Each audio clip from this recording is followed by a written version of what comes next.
Welcome to Cupid's Logic, where love meets predictive intelligence. We decode attraction, conflict, attachment, and compatibility, so you can know if it will last before you commit.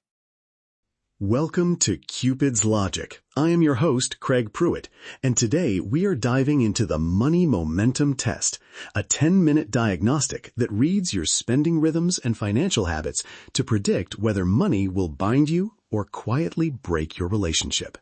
Let me start with a short story. Two people, call them Mia and Jonah, were together for 7 years. They loved each other and talked about a future. On paper, they were compatible. Similar education, shared friends, the same sense of humor.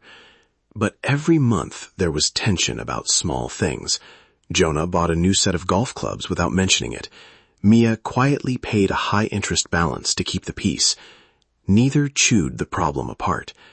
Over time, those small decisions stacked like drops eroding a shoreline.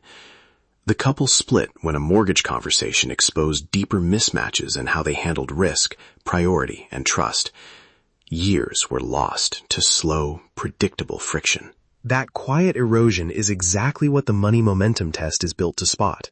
This isn't financial advice, it's relational forecasting. We treat money as a recurring signal, behavior that repeats and compounds, so you can know if finances will push you together or pull you apart before you sink time, heart, and shared assets into the wrong direction. Here's the framework. The test looks at 4 signal channels: cash flow control, who manages day-to-day money; debt behavior, tolerance for borrowing and repayment rhythm; saving priorities, time horizons and what you save for; and implicit budgeting, the unspoken trade-offs each person tolerates. Think of each channel like a dial. When dials move together, momentum builds toward fairness and shared goals. When they diverge, tiny mismatches compound into relationship friction. Let's dig into Channel 1, cash flow control. Who handles day-to-day money matters? Bills, subscriptions, grocery money, matters less than how decisions are made. Do you have a clear division, or are choices made reactively? The pattern to watch is consistency. If one partner quietly consolidates control and the other checks out, you'll see resentment and information asymmetry. If control is shared or transparently delegated with regular check-ins, you build trust. It's not sexy, but tracking small routines, who pays what and how surprises are handled, predicts whether bigger financial moves will be fair. Channel 2 is debt behavior, risk versus avoidance. Debt is rarely just numbers.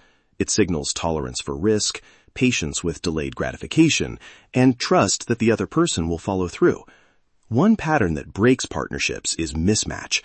A spender who views strategic borrowing as a tool versus a saver who sees any debt as moral failure.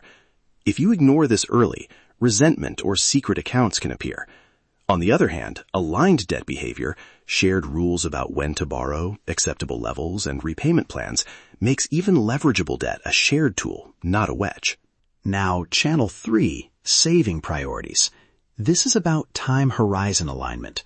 Are you both saving for similar futures? Home, family, travel, business?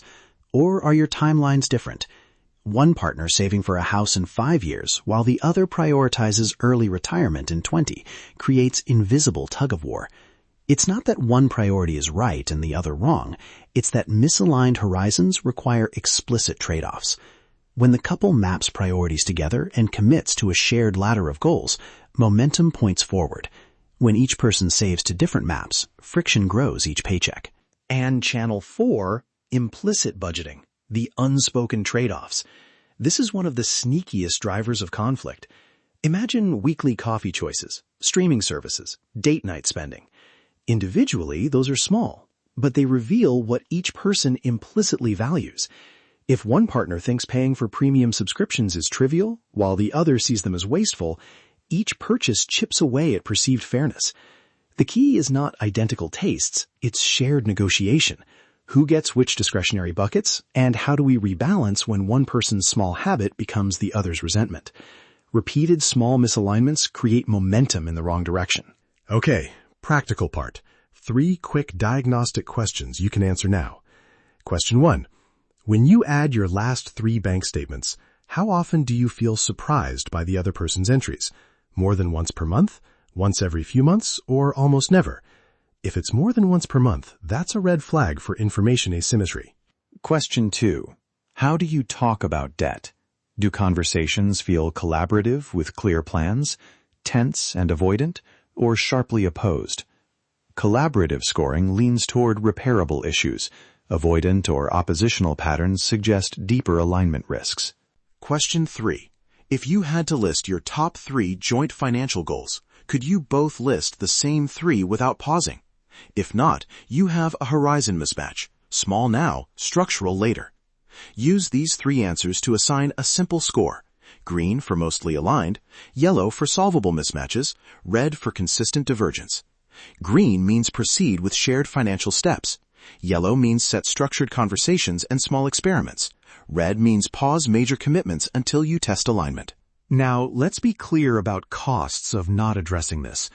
Left unchecked, money mismatches drive chronic resentment, hidden power imbalances, one partner controlling access, the other feeling financially infantilized, and they can derail commitment conversations or lead to secret financial behaviors. That's the slow erosion I mentioned earlier. But when couples address momentum intentionally, outcomes flip. You get fairness in daily choices, trust that survives big purchases, and a clearer path to shared commitments. Green flag outcomes include scheduled money check-ins, simple shared rules for discretionary spending, and documented plans for major debts.